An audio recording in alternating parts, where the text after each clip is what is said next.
In today's video we will see how we can change the language of our robot vacuum cleaner Roomba.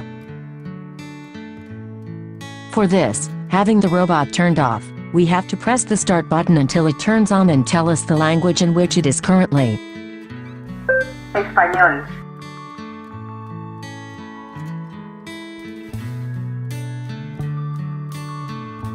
If we press on the same button, it will tell us the list of possible languages.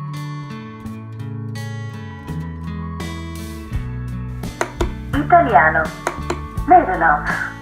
Dutch.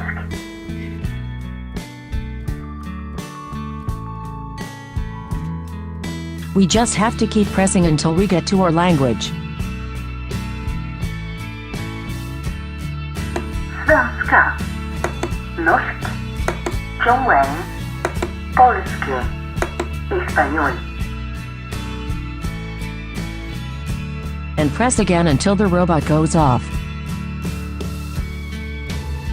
In this way, it will be configured in our language. If you enjoy the video, don't forget to subscribe to our channel.